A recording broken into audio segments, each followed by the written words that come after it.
4 வருட திராவிட ஆட்சிய பத்தி நீங்க என்ன நினைக்கிறீங்க? வெறியும் மக்களை துரோகியா தான் நடத்துறாரு ஸ்டாலின். நாங்கள் ஆட்சிக்கு வந்தால் முதல் கையெழுத்து வந்து நீட் தேர்வு ரத்து பண்ணிவிடணும்னாரு. உதயநிதி வந்து அந்த அனிதா குடும்பத்துக்கு ஒரு ஆறுதல் சொல்லும்போது நானும் ஒரு பொம்மை முதலமைச்சர் ஸ்டாலின் நினச்சிக்கின்னு அவங்களும் உதயநிதியெல்லாம் கும்பகொடிக்கின்னு நாங்கள் வந்த ஆட்சிக்கு முதல் கையெழுத்து நீட் தேர்வு ரத்துன்னு சொன்னார். இது வரைக்கும் இந்த மாணவிகளை ஒரு குண்டு போட்டு சுடுற அழகாக தான் ஒரு தமிழ்நாட்டில் ஒரு பொம்மை முதலமைச்சர் வந்துக்கிறாரு ஸ்டாலின். இது வரைக்கும் ஒரு நாட்டு மக்களுக்கு நல்லது செய்யலை.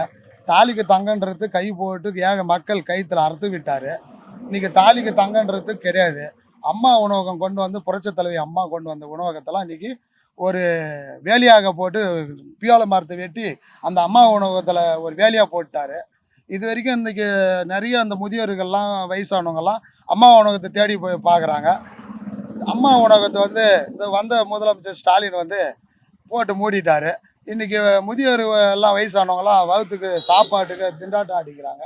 இது ரொம்ப புண்ணியத்தில் வேந்தவர் ஸ்டாலின். ஒரு நரகாசூரம் மாரி தான் அவர். ஸ்டாலின் வந்து ஒரு முதலமைச்சர் வந்து ஒரு பொம்மை முதலமைச்சர் ஒரு நரகாசூரம் மாரி.